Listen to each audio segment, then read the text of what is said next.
Wall Street expert Tom Lee has just shocked everyone once again as his company BitMine, which already holds $2 billion in Ethereum, has just announced that they'll be raising $2.5 billion to buy some more, which is huge. So it looks like our altcoin cycle is coming sooner than we expect, as more massive institutional capital takes a break from buying Bitcoin and starts looking towards buying Ethereum instead.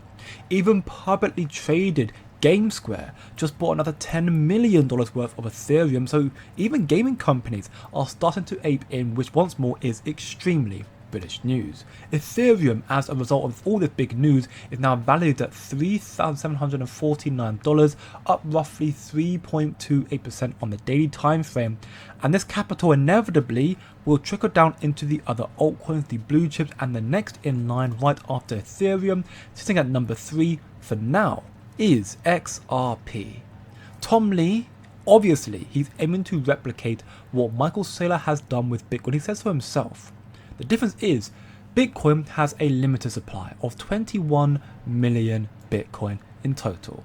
XRP also has a limited supply of 100 billion XRP tokens, most locked up in escrow right now, but 100 billion in total. Ethereum, though, has an infinite supply, meaning more Ethereum can easily be created out of thin air. That's how it was coded.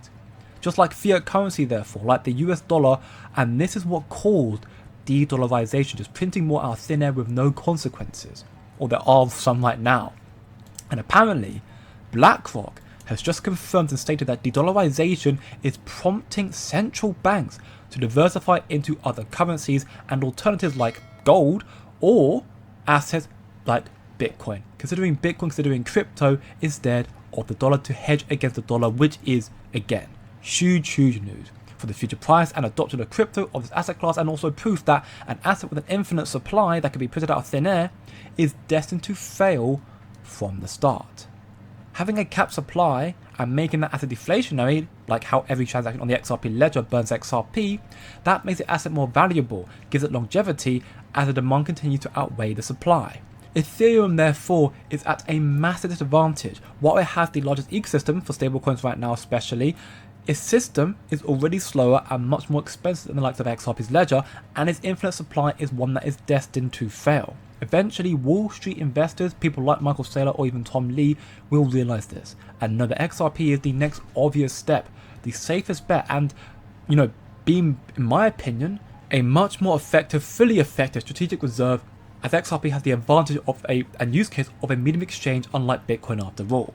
So this is very big. Blackrock saying banks are hedging against the US dollar with crypto, and they weren't lying. They confirmed what's happening right now at an accelerated pace, as another major bank, the $185 billion key bank, has now let their 3.5 million clients buy and hold Bitcoin and cryptocurrencies, therefore of course XRP as well. TradFi is onboarding faster and faster. Listen very closely here. Around stablecoin and crypto, how are you feeling about getting in and using it as potentially a platform and option for your clients? I mean, it's early, but I think it has a lot of promise, and particularly around stablecoin. And obviously, the Genius Act was just last week. But when you think about stablecoin, there's really a few things. There's the institutional piece, which will be the equivalent of like prime brokerage. That will be dominated by a single handful of international banks. The huge volume, relatively narrow margins. That's not really an opportunity or a challenge for us. The next is as a storer of value, and clearly to the extent, Sarah, that our clients want it and they want to hold it in their wallets, we will accommodate that. And so we'll be sure to do that. Then there's the sort of discussion around, is it going to cannibalize deposits at banks? I actually think that's a fair, I think it's a threat, but I don't think it's an immediate threat. And I think the industry will respond. I mean, whether it's with tokenized deposits, which I think you'll see banks like Key do, and you may well see, I don't envision Key issuing a coin per se, but I could see us as part of a consortium of banks that issues a coin. And then I think the two best applications are really international payments. Right now, international payments are sort of this Byzantine approach of all these correspondent banks. It takes a long time. There's a lot of friction. I think stable coins could be a really good solution for our clients. It could be faster, cheaper, better.